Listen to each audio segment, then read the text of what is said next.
but the reason I do it is because one, like honestly, sometimes my alarm clock don't even wake me up. My passion wakes me up. I get The up. mental clock. Literally, I get up and I go after it because I know in order for me to live the lifestyle that I want, not only for myself but my family and the next generation, I have to. I'm building this legacy, and it takes time, and it's not about making a home run every single day. It's about 1% improvements every single day. Right there, it would have been a nice time for the drop right here, right here.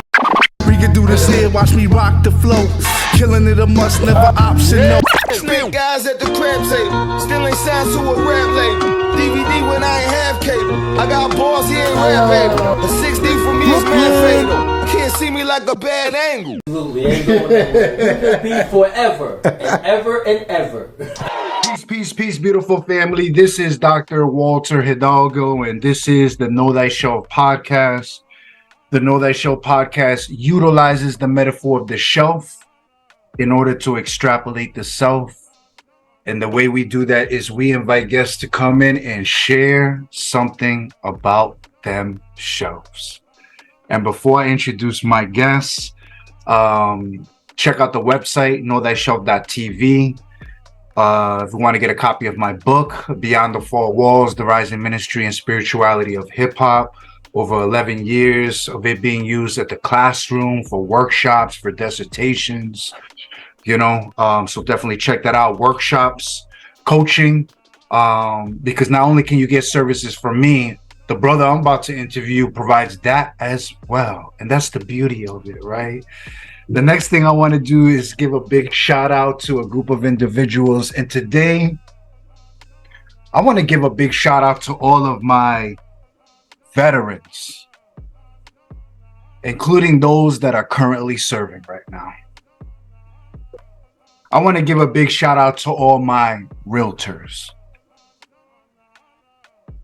I want to give a big shout out to all of my Dominicanos, because I grew up with Dominicans. My daughters have Dominican, because I got somebody here that I respect, that I admire, and I'm just so proud and humble, man. And I just call it as it is. I got with me my brother AD. Hey, how's it going, everybody? How you doing? And this is so dope. You know why this is so beautiful? Because, and this is the divine always working, because we're using the medium of technology, because AD's in the West Coast and here I am in the East Coast, I'm 40 years old, AD. When this comes out, I'll probably be 41. Wow. And it's like, wow, man, to see the transition of technology this expeditiously, it's amazing, man. It's a little bit, I'm a little like, whoa, because is the human mind ready to digest this? Because we can only take things in bites. But anyways, I'm preaching here. Let me jump right into this. AD, as I always do, I ask people this. I like to contextualize stuff. Have you ever seen that movie, Bill and Ted's Excellent Adventures? Of course, yeah, when they went back in time, right? Come back in time for us. Take us back in time to a younger AD. If we were to step inside of that household, what would we see? What would we hear? Because you're originally from the Bronx, from Highbridge, Flybridge. Everybody out there. Talk to us about growing up in the X, AD.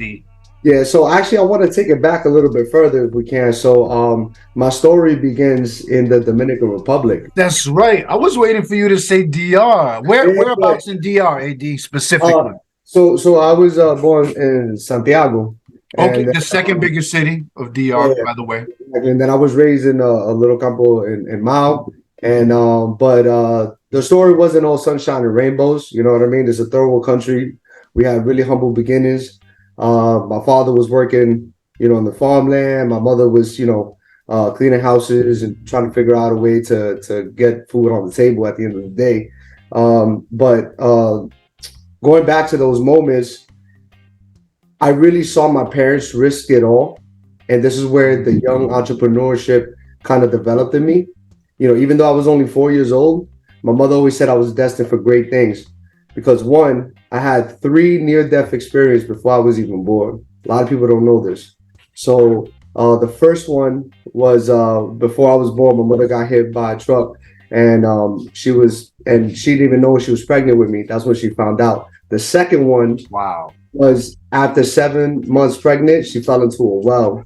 And they said that maybe the kid might be born defected or he might not make it. And then the third one was after being 2 years old, I was hit by a car. And this is when my parents weren't even in the Dominican Republic. They went out to Florida to make some money to bring back to DR, and they transported themselves in a little raft, like literally in the water.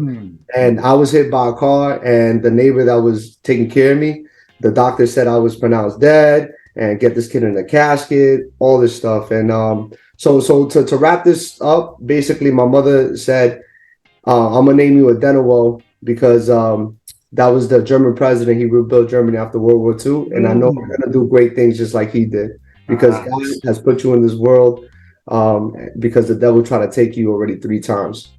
So and look at how, because names have meaning, the history behind it, how your mom chose that, because there's a lineage, there's a spirituality associated to that. I'm hearing coming from you.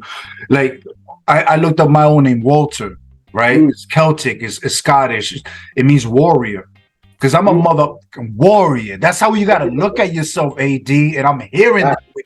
Listen, I want to know from you, right? Because this is very important, right? Because what you're talking about is migrating from DR, then going to the Bronx. Right, exactly. Talk to us about that. How old you were, your thought process behind that, etc. I mean, it was crazy. I mean, I was 4 years old. I don't really remember too much. Super young, yeah. But I do remember growing up in the Bronx. I do remember my parents struggling because, we were all undocumented immigrants. And I call it, we developed the immigrant edge. And what that means is we took advantage what other people took for granted, right? Because we couldn't get the 9-to-5 jobs, we had to get paid under the books. My father, was washing dishes, and then my mother was cleaning houses, and we was trying to, try to have enough money to pay the bills and to put food on the table. But what I loved about it was that it taught me how to always believe, even if you don't have anything, even if there's like no light at the end of the tunnel, because my parents always believed, and then they worked their way up. My father finally got his working papers and then became a manager and then opened up his own restaurant and has had it for 20 years, a very successful Dominican restaurant in the Bronx. And my mother also, she was selling Mary Kay products, had a whole team, and then ended up opening up her own hair salon. But you telling me somebody that came here in a raft with 3 other children with nothing not even lit in their pockets, to be able to go from that to owning their own successful business and being entrepreneurs, that's where it all ingrained in my brain. And I learned. And it's like the only way to get it is to get it. Like you got to go out there and work. And you got to grind. And I think this is important to hear coming from you, my brother, because giving now and our continuing state of migration patterns, people crossing the border to this country, we always hear it from a Central or South American perspective. We don't hear it too much from a Caribbean, and the challenges and the nuances and complexities that come with making that change in one's life. And you're a living testimony to that.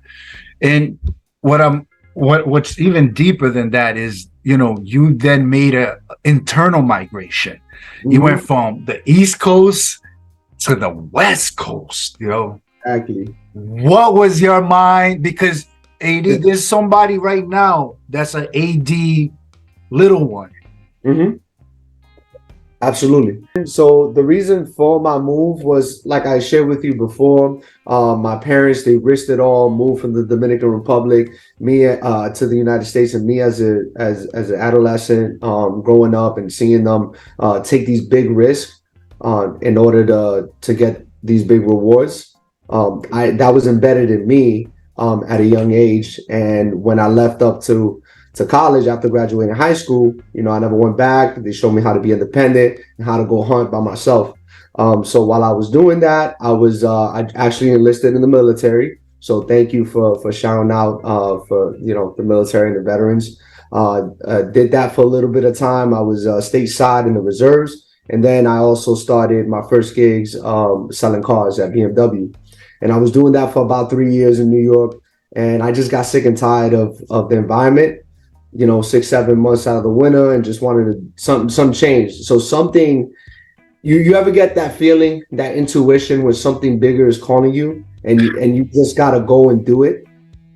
That's what happened to me when an opportunity arose in California. They were like, hey, company says that they're looking for great salespeople like yourself. Would you like to come over to California? They paid for everything for us to relocate. That's and, dope. and then when I went out and visited, I was like, wow, there is more than just your surrounding, right? A lot of people, they live in the little circle, the little bubble, and they don't ever go out of that radius. Yeah, so they never expand. I love that, because I think a lot of when we talk about the spirit of entrepreneurship, there's a spirituality associated with that, a chance, a risk of getting out of our comfort zones. And, it's beautiful, AD, because, like the only way we know what we're made of is to get out of our comfort zone. Right. Because the truth, the light starts shining more toward why am I existing in this playing field, right? And it's like you're constantly pushing, the envelope. I see you boxing. I see you doing the real estate. Right. Talk about the real estate thing, because I can't even tell you right now. I try not to talk too much, even though people tell me I should talk more, but I try not to. I get excited about this because it's I read Rich Dad Poor Dad a very long time ago. You understand? Probably around your age, maybe even younger. Because I saw my dad go through it. He bought property, an immigrant too, that came from Guatemala, both my parents. And I seen the end results of the lucrative yields that come with investing in real estate. Because my dad, shout out to my dad. And I'm saying that because I'm right there following his footsteps. And I see you there doing that. And I think it's so important as that quadrant. That Rich Dad Poor Dad talks about, the importance of owning real estate, doing anything around you. Let me stop. What drew you? It's good. Please. It's good. It's good. I love the energy. It's infectious. I love it. So it's funny you say that, because that's the reason why I got into real estate. I also read the book Rich Dad Poor Dad, and it changed my mind. So I highly recommend anybody listening to this, get that book. It will change the way you see life. And just keep learning. But after I moved over to California, I was still selling cars in Monterey, California, just killing it, making over. Shout out to Cali, by the way. I love the West Coast, yo. Thank you. So I was killing it, making well over 6 figures, and people were like, AD, you don't want to leave this job. You don't want to leave this job for something that's uncertain, because at the time I was studying just real estate. I just got into it because my landlord at the time, she was my mentor. God rest her soul. She actually passed away a few months ago to cancer. Who's this person? Call them out. Her name is Kathy White. Kathy White. She R.I.P. Kathy White.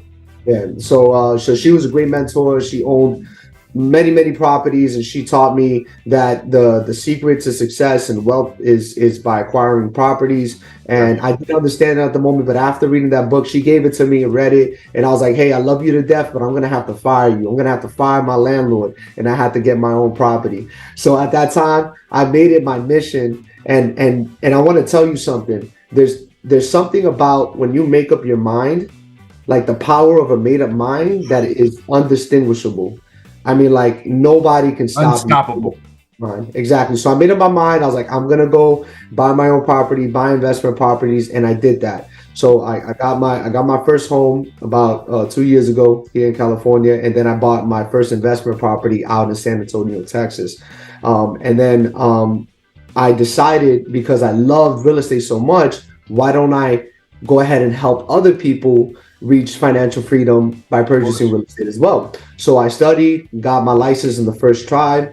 and then I quit my previous job at BMW, and I said I'm going all in, and I'm gonna sell houses. And I'll tell you what. Another thing that I tell anybody listening is don't ever let somebody give you permission for you to achieve your dreams. Yo, And the reason I say that is because nobody believed me when they said that I was gonna go and get my license. I remember when I was giving my 2-week notice to quit my job, they was like, "Oh, my mother didn't sell one house when she got her real estate license." Well, with all due respect, I'm not your mother. You know what I mean? Elite Method believes that all children have something unique to bring to the world. There's no such thing as one size fits all when it comes to children. Elite Method focuses on building confidence, self-esteem, social skills, building the entire child from head to toe. Sports is just a conduit on how to bring the best out of every child out there. We try to focus on making children comfortable with the uncomfortable. Every single child, they are wired differently. Once you're able to connect to them, that's when the magic starts. What they really need a lot of is one-on-one guidance and mentorship. Elite Method has a staff of 25 coaches that are the heart and soul of our business. We take every single precautionary measure to make sure that the child and that the parent feels safe. Coach Walter really takes time and energy with every single session he has with Jackson. Jackson leaves more confident, and he really feels on top of the world. I couldn't ask for a better coach for my kid. Now that's a workout and a half for you. There's nothing more important in this world than giving a child self-worth. Every kid deserves to feel great in their own skin. We make sure that every kid sees the magic in themselves, and if they don't, we make sure we bring it out in them. Word. Yeah, and I think this is so important, AD, because like it's an easy layup with this for me, what I'm about to ask you, but I think it's important because I'm in a space now where I'm expanding my horizons, because I really wanted to start with family first. Like your family. Like I met you a long time ago. Yeah. You were in high school. You're a grown man now. You understand? Yeah. And it's like for me, I'm so impressed and like of the time we're living in. I do a lot of workshops around social media, the spirituality of social media. The way I met you was at the Centro Altagracia de Fe y Justicia. The fact that I still remember that is a miracle. I just remember the workshops and the things that connected you and I and other amazing young people. Yes. How much does your faith influence what you do in your life, yo? Listen, without faith, you ain't got nothing.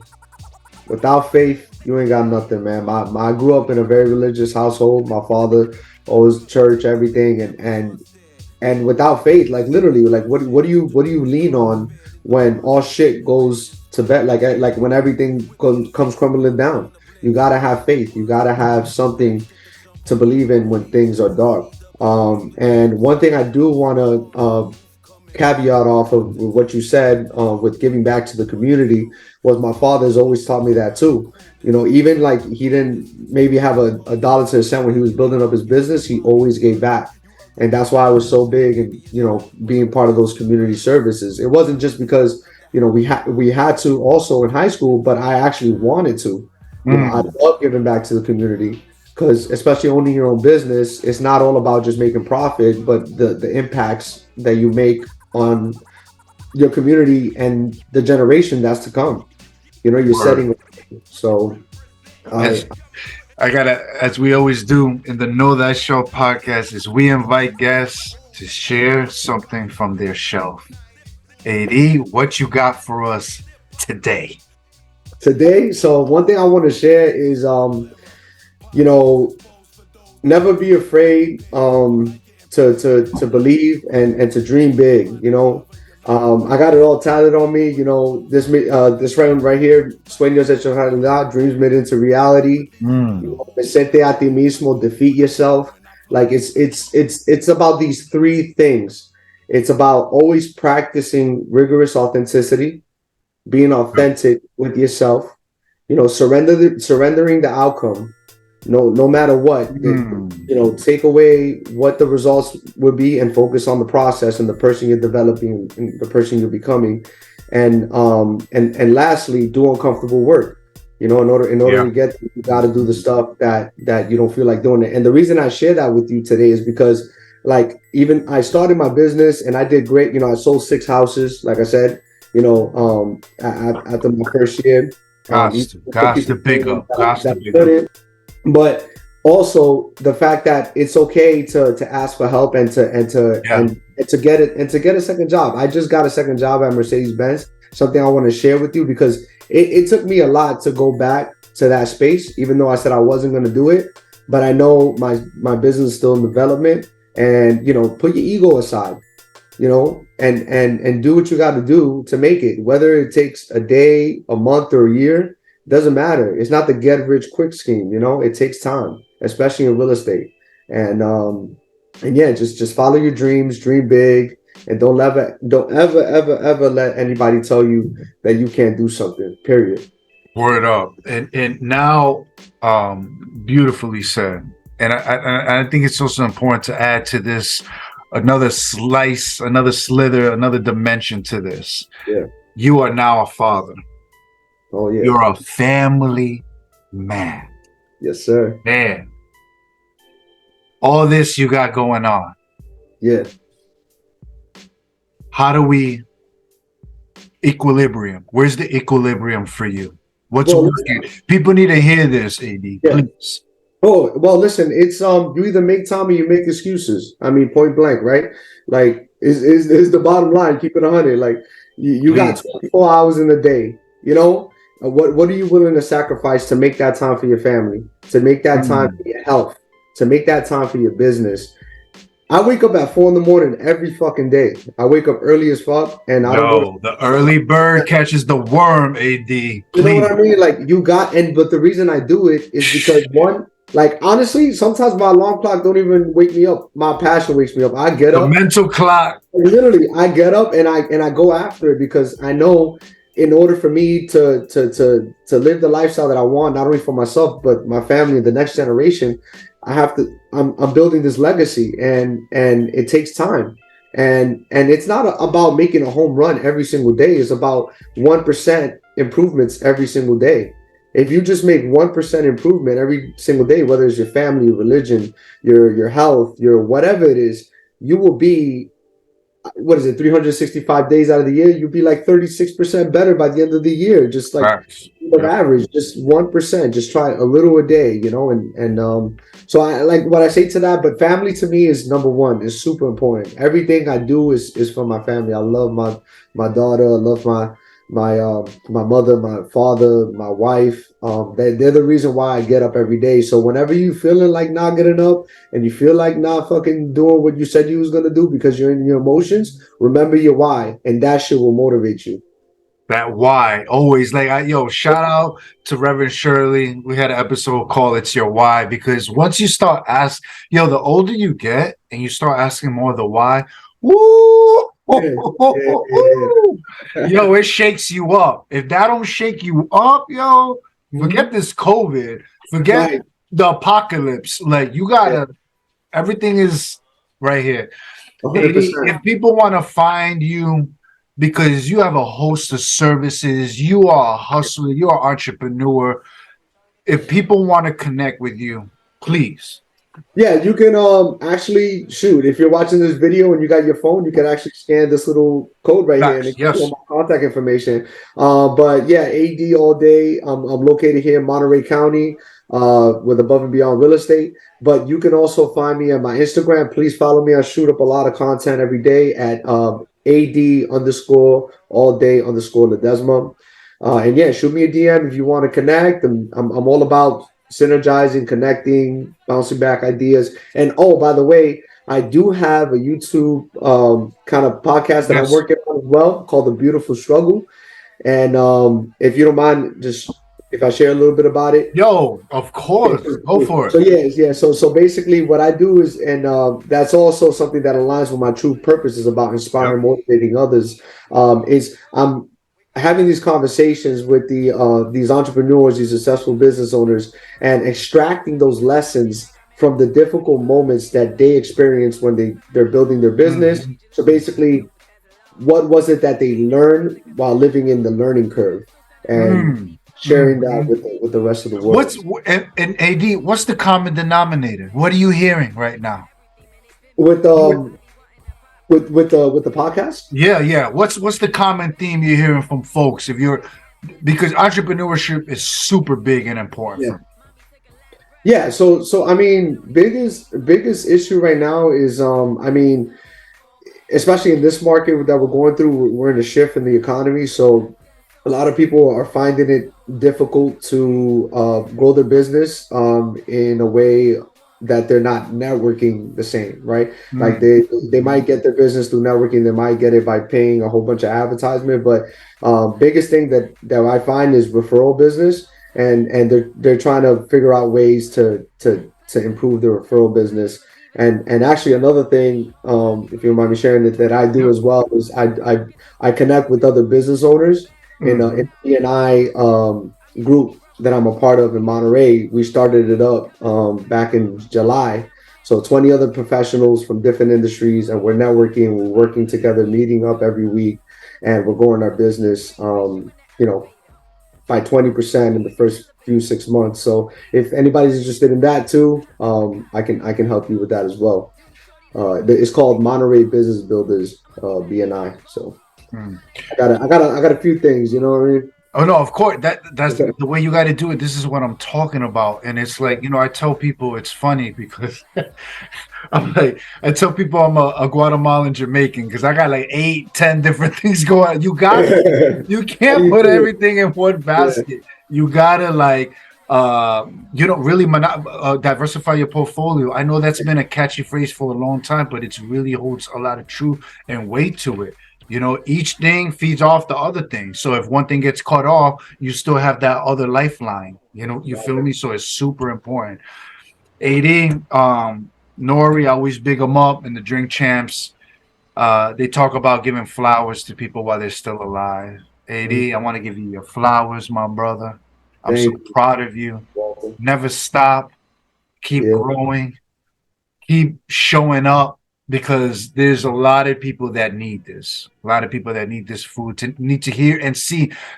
As someone once told me, sometimes people need to see in order to believe it. Yeah, as we always do in the Know That Show, we end with a quote. And this one comes to the late, great Mahatma Gandhi. We already know. But it reads as such.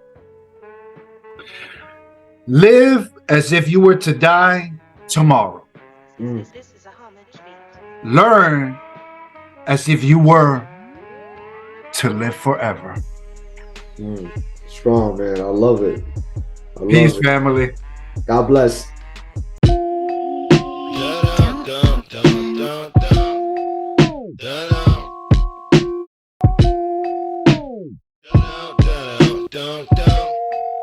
Da-da.